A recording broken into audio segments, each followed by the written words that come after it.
Olá pessoal, a paz do Senhor Jesus, todos com a Bíblia nas mãos, papel e caneta para anotar os versículos? Se sim, então vamos dar início à nossa aula. Agora então vamos falar sobre imagens que descrevem a habitação. No primeiro ponto falaremos sobre santuário de Deus. Muito embora seja comum identificar a igreja a partir de sua estrutura arquitetônica, não é isso que a Bíblia identifica como sendo uma igreja. Ela é o templo do Espírito Santo. 1 Coríntios capítulo 3, versículo 16. A igreja é retratada como um santuário e habitação de Deus. Individualmente, cada crente é um templo do Espírito Santo. 1 Coríntios capítulo 6, versículo 19. Mas na sua forma corporativa, a igreja é retratada como sendo o santuário de Deus. 1 Coríntios capítulo 3, versículo 16 e 17. Isso também significa que Deus habita a igreja. Ela é o seu templo. Nesse aspecto, o apóstolo Paulo alerta sobre o perigo que há em se profanar o santuário de Deus. 1 Coríntios, capítulo 3, versículo 17. Vai anotando isso aí. Portanto, devemos tratar a igreja como um lugar sagrado e respeitar a presença de Deus em nosso meio. Que possamos ser fiéis guardiões desse santuário e honrar a Deus em tudo o que fazemos. Lembre-se, a igreja não é apenas um prédio, mas sim o santuário de Deus. Que possamos cuidar desse lugar com todo amor, carinho e dedicação que ele merece. Já no ponto 2, a igreja é descrita como sendo a casa de Deus. 1 Timóteo capítulo 3, versículo 15. Esse conceito da igreja como sendo a casa de Deus é derivado do Antigo Testamento, em que o povo de Deus é retratado como casa ou família de Deus. A nação de Israel floresceu a partir da família de Jacó. Isso nos faz ver a importância da igreja como uma instituição social. Na base da sociedade está a família. Uma igreja forte é formada por famílias igualmente fortes. O inverso também é verdade. Famílias fracas tornam-se igrejas fracas. Por trás de muitos problemas sociais está a desestruturação familiar.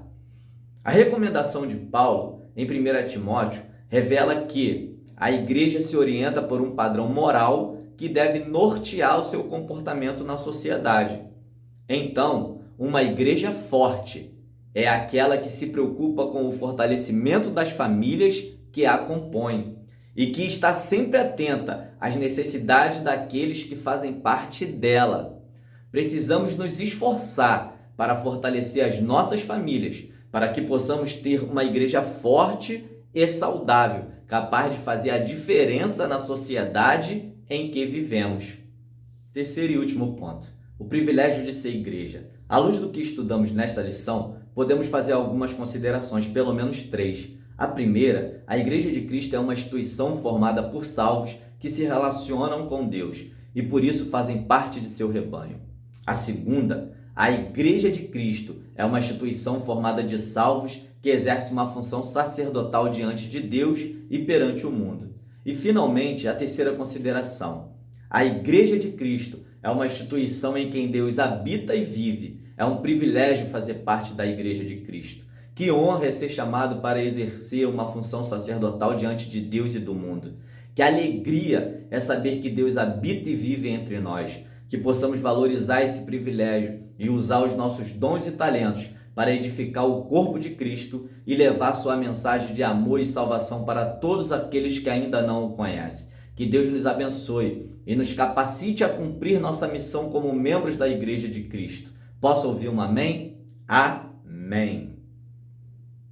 Nesta lição, aprendemos através de imagens bíblicas o que a igreja é e que importância ela tem. São figuras que nos ajudam a compreender a igreja tanto em seu aspecto institucional como funcional. Assim, essas imagens ajudam o crente a descobrir qual o seu lugar na igreja ou corpo de Cristo. Dessa forma, ele pode melhor cooperar para o perfeito funcionamento da igreja local. Agora, povo de Deus, eu quero te fazer um pedido. Não vamos desanimar e nem parar pelo caminho. O vídeo é curtinho e o exercício, caso não tenham dúvidas, é só me chamar. Saiba que fazemos tudo com muito amor e carinho pensando em você. Com certeza, vocês já repararam a minha cara de sono. É porque acordo 6 da manhã para tentar gravar esse vídeo, sem barulho de música, latidos de cachorro, pessoas chamando ou então até mesmo os vizinhos falando.